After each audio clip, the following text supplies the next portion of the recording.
Okay, hello and welcome to Module 7. Let's jump right in with the first learning objective, which is to explain the accounting for accrued liabilities. What you'll see here on the first slide is the definition of accrued liabilities, which are simply adjustments that accountants make to the balance sheet after all transactions have been entered into the accounting records. So these are adjustments that we need to make that are not otherwise accounted for with transactional debits and credits during the months. So we're going to go through a series of examples of these, and these adjustments will recognize liabilities on the balance sheet and their related expenses on the income statement. They're not generated by an external transaction, so they're not sales or typically anything that we would have an invoice for, but they have accrued. We do owe these liabilities as of the end of the accounting period, and it's our job to accrue for them or make sure that they're properly recorded on the financial statements before we can close our books at the end of the quarter.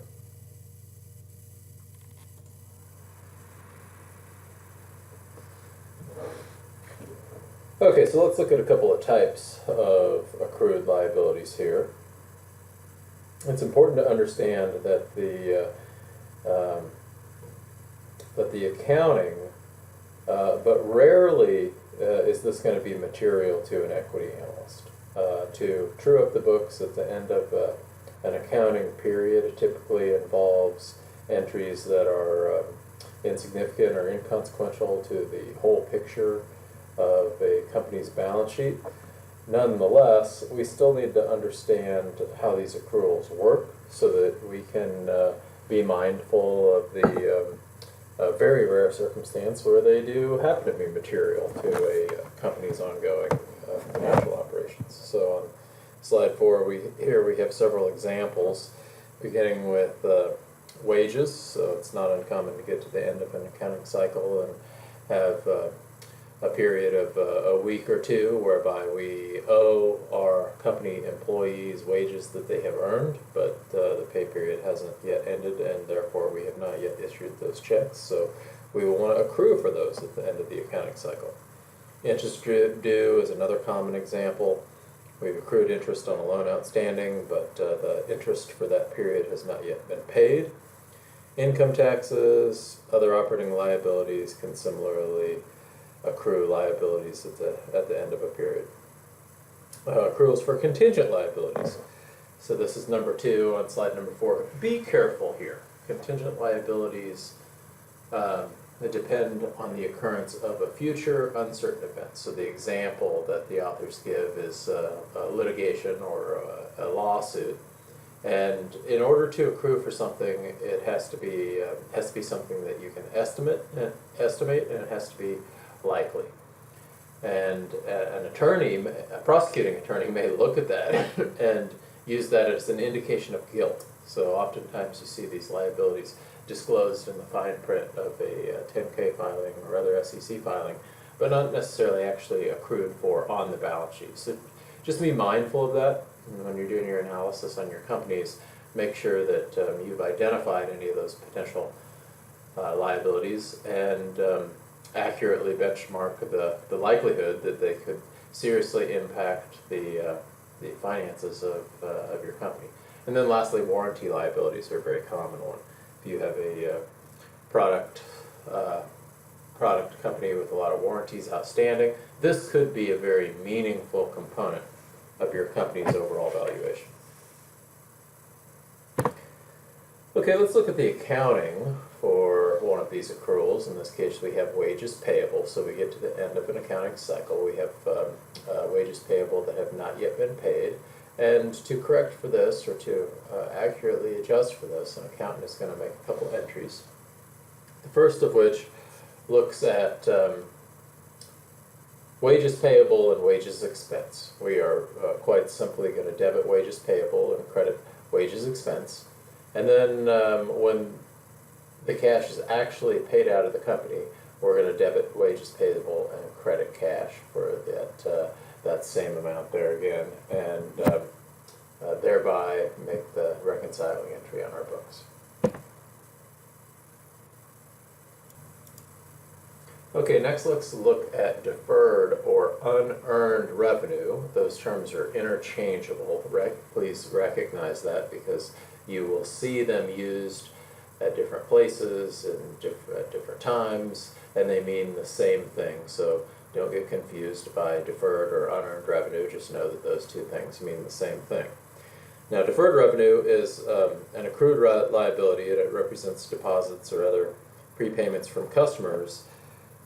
So we have the cash, but we have not yet earned the cash, which creates a liability on the company's balance sheet, because that represents a service or a good that we must deliver in the future. That service or good is owed to the counterparty that paid us the cash. So this transaction reverses when the good or service is delivered and or performed. Let's look at an example of this. I'm getting a little ahead of myself here. First, let's look at contingent liabilities. I mentioned a moment ago with the contingent liability that might be based on a lawsuit that the outcome needed to be 1, probable, and 2, reasonably determined. So those two things can be used in a court of law to indicate that contingent lawsuit might be probable, and reasonably determined, indicating a client's guilt, which again is why you oftentimes don't see lawsuits accrued for, but rather disclosed in the fine print.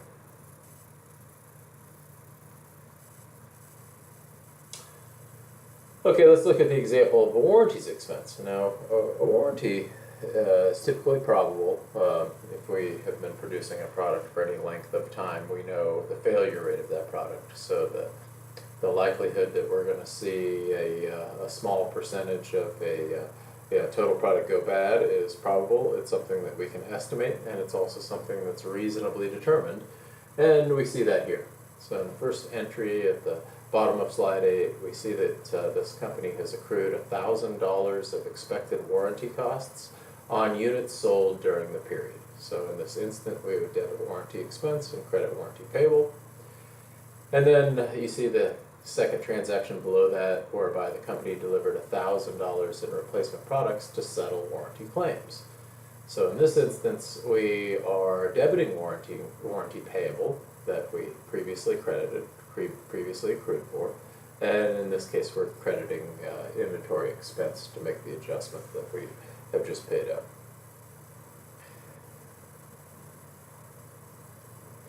So you might also note that this transaction is very similar to the process of recording bad debts expense. The primary difference is that with the allowance for uncollectible accounts is a contra asset account, which is what we looked at last week with bad debts expense. Here we are creating a direct liability, which is the warranty payable. On slide 9, you can see a typical disclosure.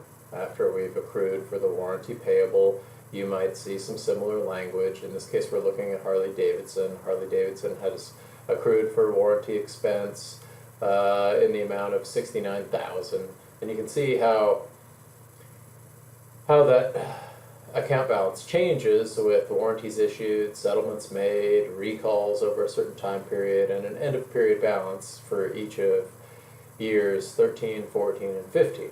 Now notice that payments made to settle warranty claims do not affect current period income, they merely reduce the pre-existing liability. Yes, insofar as the pre-existing liability is greater than current period warranty claims, which it typically is, but not always. On slide 10, we have analysis of warranty footnote disclosures. Read the footnotes. Always read the footnotes. That's where you're going to get all the good information about the companies, and especially anything that might be a little bit suspect. And if your company were to manipulate its financial statements using warranty expense, this is how they would do it. In the second bullet point we read, there is a possibility that a company might intentionally underestimate its warranty liability to report higher current income. And you can test that. If you look at warranty expense as a percent of sales, and you do a time series analysis, and you see that for the last 10 years, warranty expense has been approximately 2 to 3% of sales, and then all of a sudden last year it fell to less than 1% of sales, well, that might be a company recording a deliberately lower warranty expense to try to pad earnings. That should raise a red flag. It's called cookie jar accounting.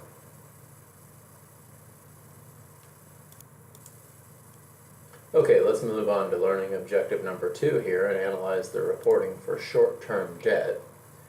What we're looking at here is typically deemed notes payable. That's how you'll typically see that on the accounting statement. And when we have notes payable, it's not uncommon to get to the end of our accounting cycle and have interest that has accrued on those notes but has not yet been paid. So we're going to have to take a look at the period of time that has passed, multiply that times the interest rate on the notes, and post that to our financial statements so that we can get an accurate picture of what we owe on that debt that's currently outstanding.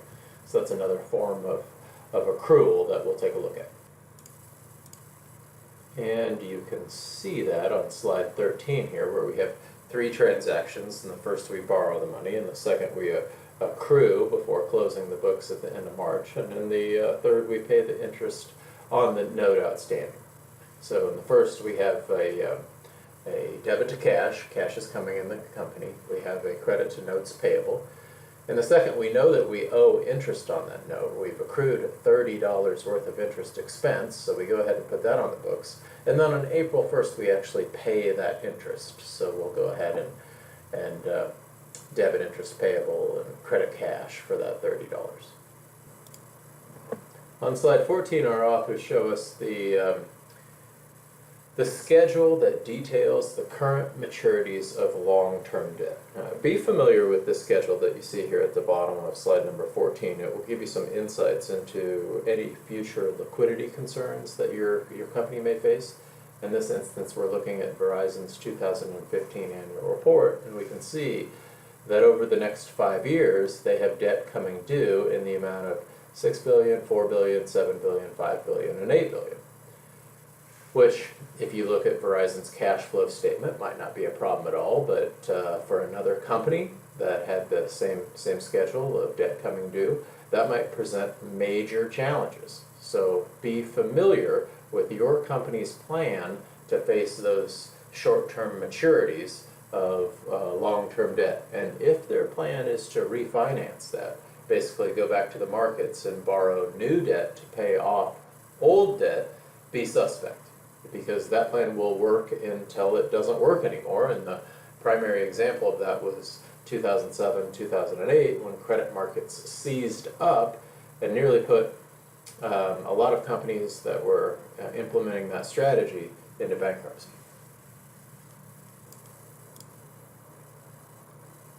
Learning objective number 3, determining the pricing of long-term debt.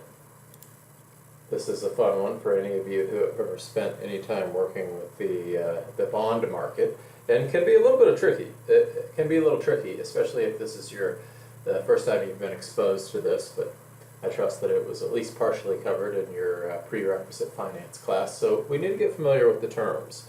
The terminology is going to be key here. First off, the term bond is long-term debt. You're going to need to recognize that face amount is the principal value of the bond, and interest payments, you all know what interest payment. So the way this works is that typically a company will go to Wall Street. They'll contact several companies like Goldman Sachs, Morgan Stanley, Bank of America, Citigroup. These are big brokerage houses, and they'll do an underwriting. And that underwriting typically takes place in individual units of $1,000. So we have maybe a total borrowing, let's just call it $100 million. Goldman Sachs and these other brokerage firms will chop that $100 million up into $1,000 denominations, which are called bonds. They will go to the public and sell those individual bonds to all of their clients, and they'll take that money and give it to the company that initially engaged in the bond offering, and of course they'll do that with a huge haircut so that they can get paid. So if the original offering was $100 million worth of bonds that they wanted to sell to the public, the company issuing those bonds might expect to get back 98 million or 97 million after Goldman Sachs and the syndicate of brokerage houses took their cut for initiating this transaction. As individual investors, we have the opportunity to buy those bonds. There's going to be a face amount printed at on the bond, so we're going to have some idea of what we can expect in terms of interest. And then after we buy those bonds will trade in a secondary market just like stocks. So we can sell them to our neighbor or friend or aunt or uncle. Anytime we need to liquidate our account, there's going to be a market for those bonds. Now the bond market tends to be a little bit less liquid and less transparent than the equity market, which is one of the reasons why it can be a little bit tricky and complicated, especially for if this is your first exposure.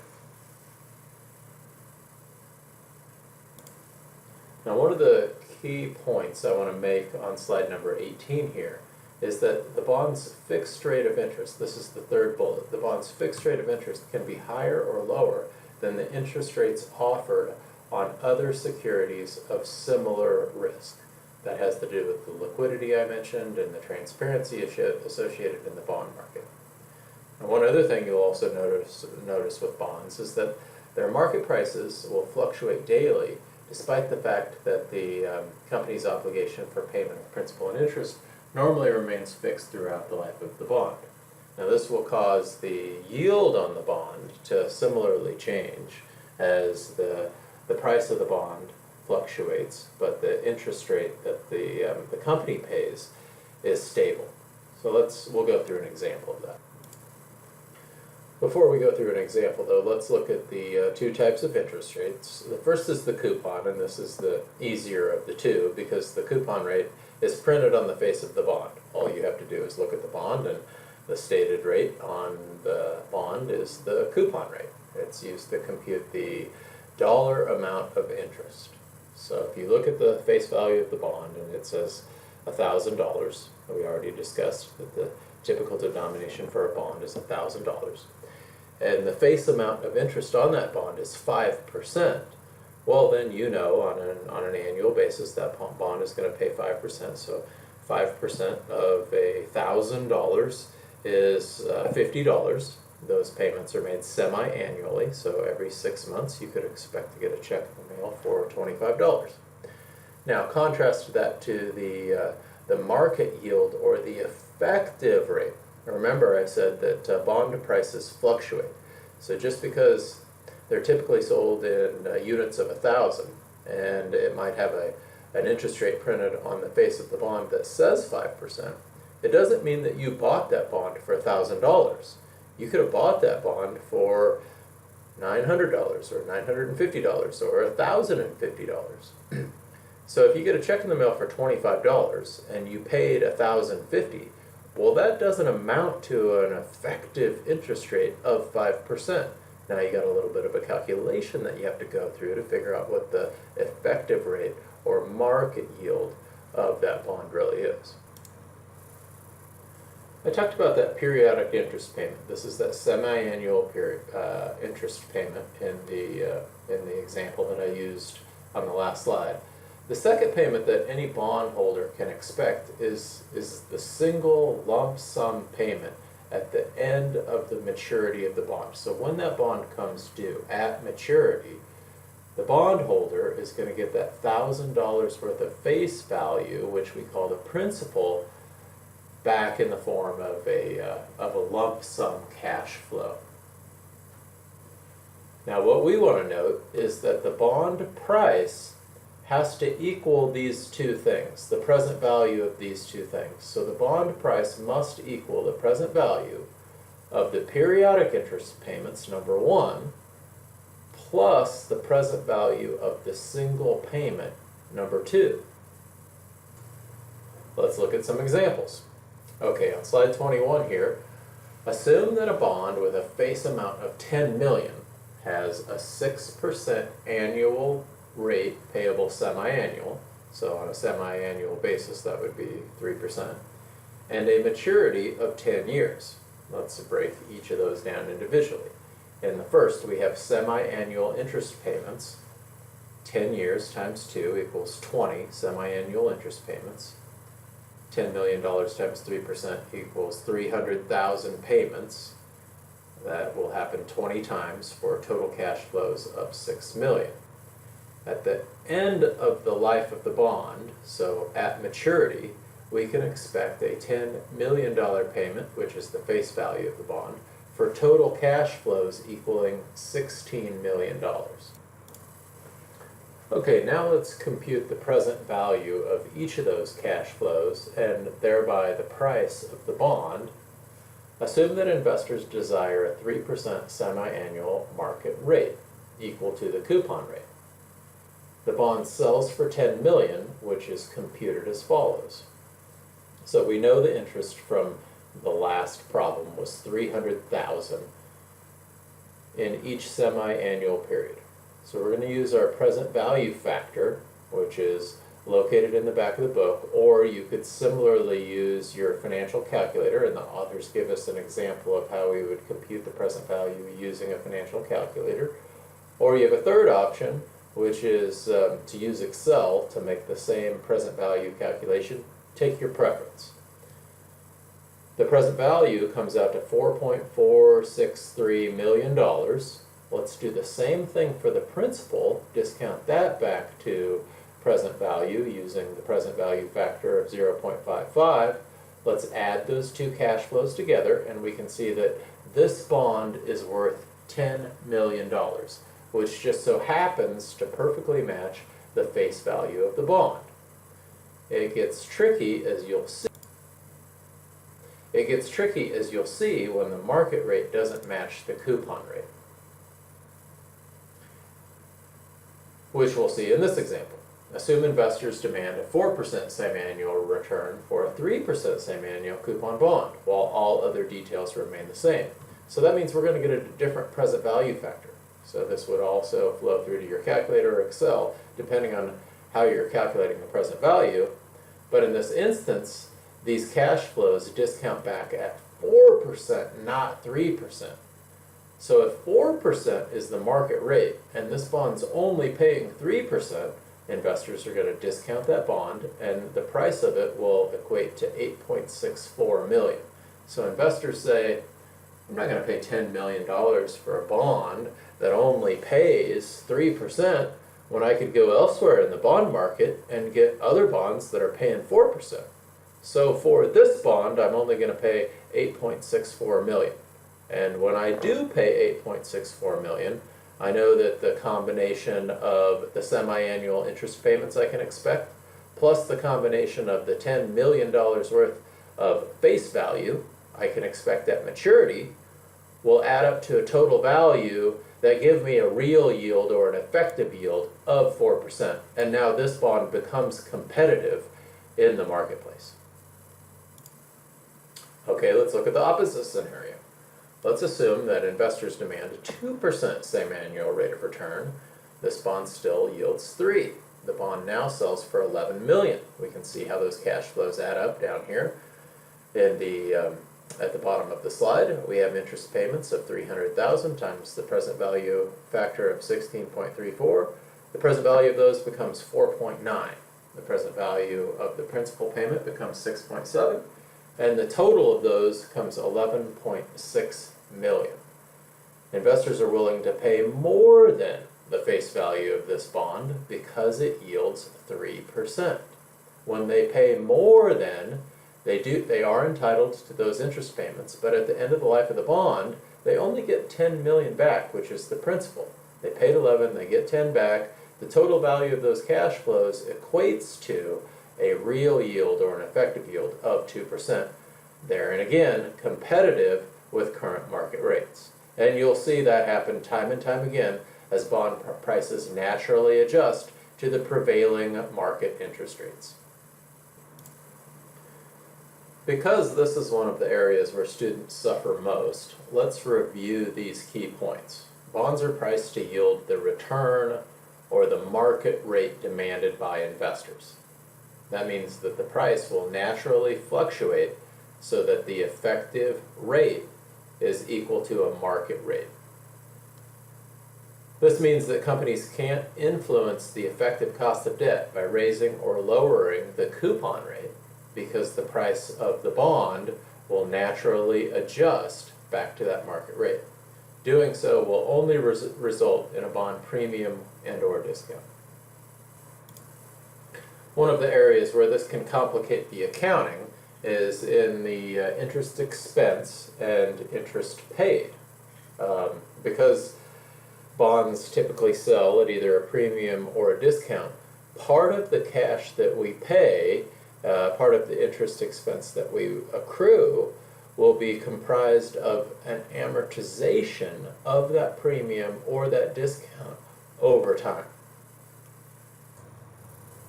I'm going to let slide 27 here pass with little comment, as we've already gone through one of these calculations, but this is good review. It gives you another example of a company, Comcast, issuing debt at a certain rate that is not the same as the market rate, and it asks you to calculate the effective discount and/or premium. So review that on your own time. While we move on to learning objective number 4, analyze reporting for long-term debt.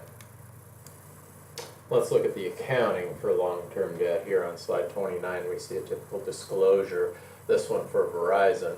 Just notice how it breaks down. We have long-term debt presented by maturity, presented by interest rate.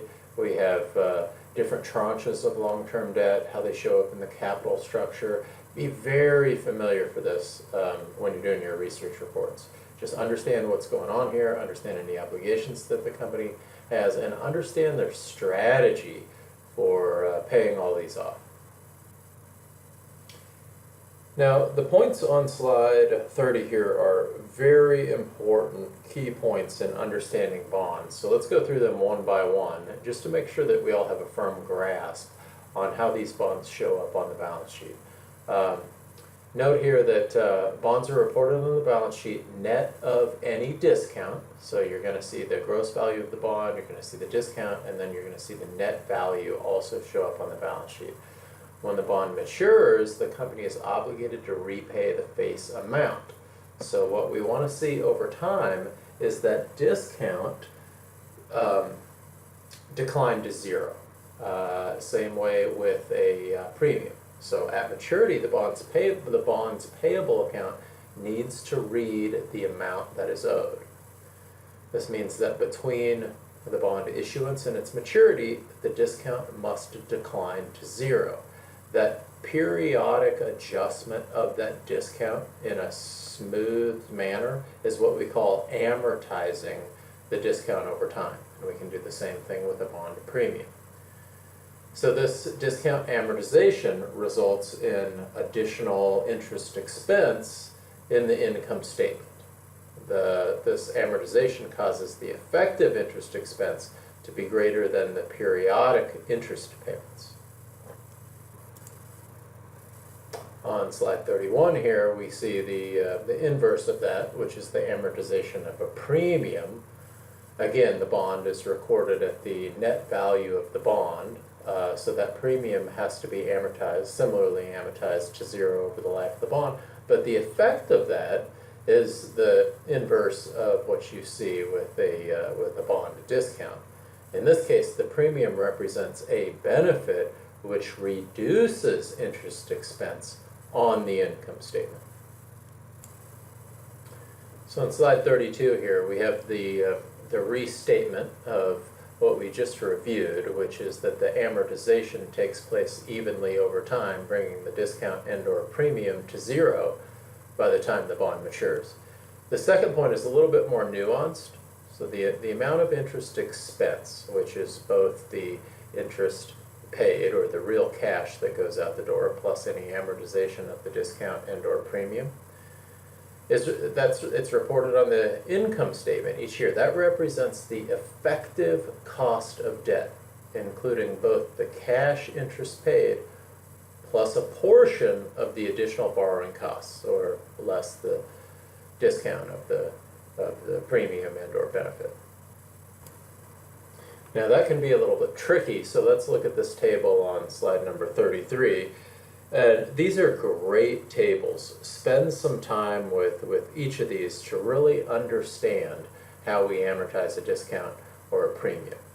So in this first instance, we have at time period 0, we have the bond payable, which is a net bond payable of $583,000, and we have the balance of the discount at $16,000.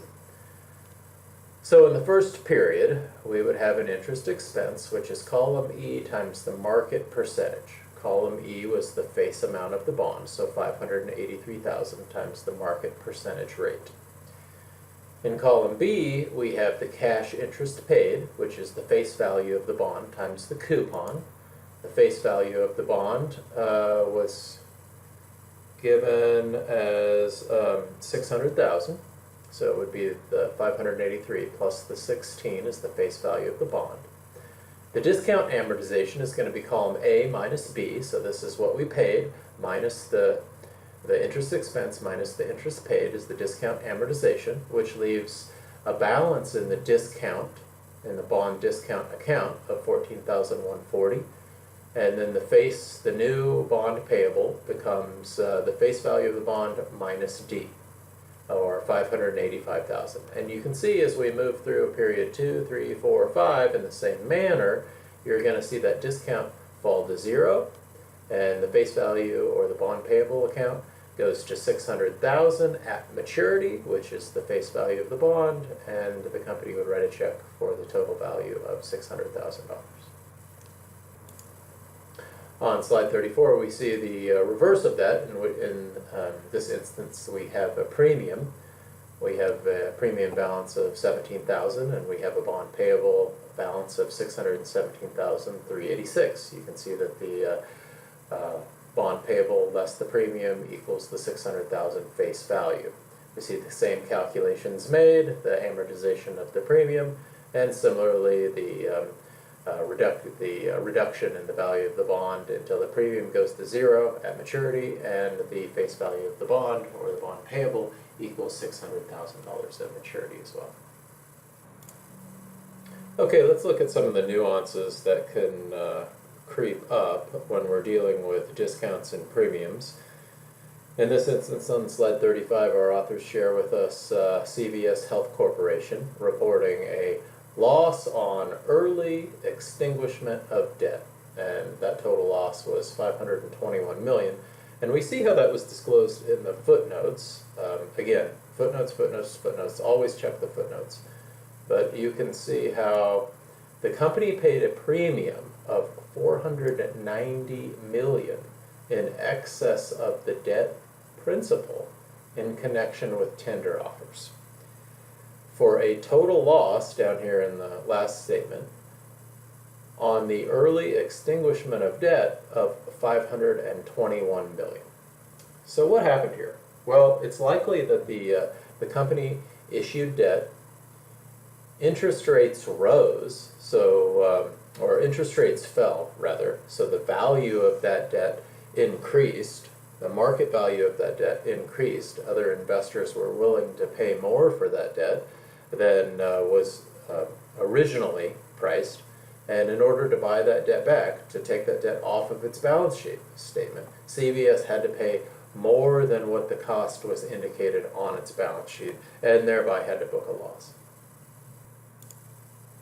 And that's what we typically see, as reflected in this formula here. The gain or loss on bond repurchases will always equal the net bonds payable minus the repurchase payment. And sometimes the repurchase payment is going to be greater than net bonds payable, in which case the company will book a loss.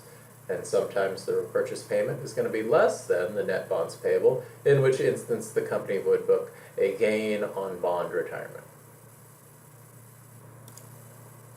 So how should we treat these gains and losses? The authors pose this question here on slide 37. Are they economic gains? Well, the answer is no. They're paper gains, because if those bonds had remained on our balance sheet, then the present value of the future payments that we were required to make would have exactly equaled the cash flow that we extended in purchasing those bonds back in the public market.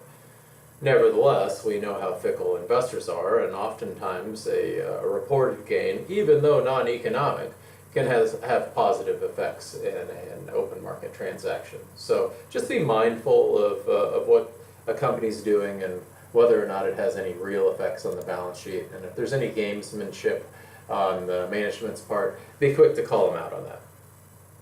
Let's look at fair value disclosures. These are related, but I would argue that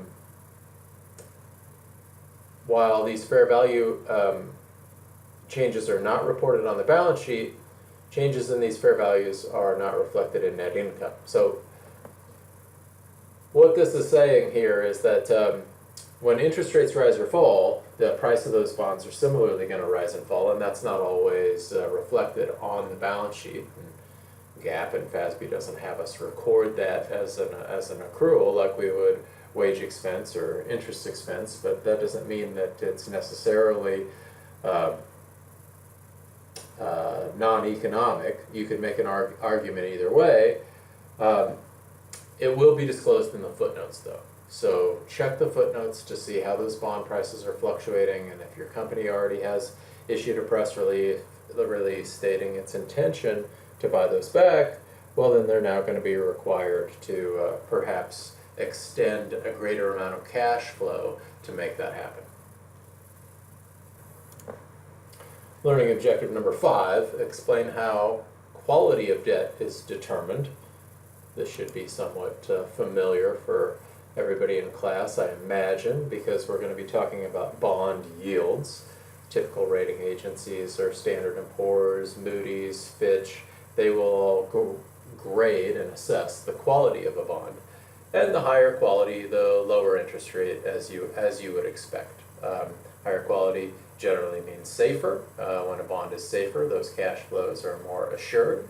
And when cash flows are more assured, investors are willing to accept a lower rate of interest. And you can see here with this chart on slide 40 that the safest bonds are generally considered to be U.S. Treasuries, listed here in green. AAA rated bonds are the safest rated bonds. These are typically corporate bonds. And then BAA would be slightly more risky, and those interest rates fluctuate over time in just that manner. So what are credit ratings? I'm not going to spend much time on this slide, as we've talked about credit ratings before. I will just note that the term default returns to non-payment of interest and principal, and or the failure to adhere to various terms and conditions, which are called covenants. We've talked about those in the past, and just recognize that covenants are any stipulations or terms. These are all legally negotiated that can be associated with any bond, and if a creditor fails to meet any of those terms, then they can be in technical default. So be watchful again for covenants that may crop up in your bond agreements. If we move on to slide number 42, you can see how these rating agencies rate their bonds from high grade to low quality. Be mindful of this line of demarcation here that we call investment grade bonds. Anything below investment grade will typically indicate a less liquid market, and on account, a higher interest rate associated with those bonds. CFOs are keen to recognize this, and because of that, they will fight very hard to maintain investment grade credit ratings. If your company is sitting right here at Baa3 or BBB-, then do a little credit analysis to assess the likelihood that they're going to be able to maintain that credit rating over time. Because should they fall to junk status or non-investment grade, then the cost of their debt is going to rise significantly, and you have to ask as an analyst whether or not there's a plan to cover that. What determines credit ratings? Well, everything that goes into credit quality is the same thing that goes into equity analysis. So everything that we're covering this semester, maybe with the exception of the very bottom of the balance sheet that deals with equities specifically, also affects credit quality. So a SWOT analysis, a Porter's Five Forces, competitive environment of the industry, company financials, income statements, cash flows, all of these factor into a company's overall credit quality. So we see a nice little snapshot of that here at the bottom of slide number 43. This would make for a good multiple choice question. Be familiar with what goes into a credit rating. On slide 44, we have some common ratios associated with high quality credits and low quality credits. Here, and again, if your company is at that investment grade line, at or near that high yield or junk status, here's some good ratios that might give you an indication of how likely it is that that company is going to be able to maintain their credit status into the future. And then lastly, for Module 7, our authors give us an example of Verizon's credit rating and how it was specifically determined. So this is one of the models. I think this is Moody's model. You can see here that Moody's took a look at Verizon, and they took a look at their scale and business model, competitive environment, and those factors in total accounted for 27% of the rating that Moody's assessed Verizon. Operational environment accounted for 16%, financial policy 5%, operating performance 5%, and then lastly, financial strength was the largest contributor of that credit rating that Moody's factored in. You can see here on the next slide that broken down in a little bit more detail, which factors specifically they weighted. If you look at financial strength, the primary indicators there were debt to EBITDA, funds from operations plus interest expense divided by interest expense, EBITDA minus capex divided by interest expense. So these are key ratios that you'll need to look at for your companies as well. They had a score for each of these, and then a kind of a weighted average score for Verizon as a whole.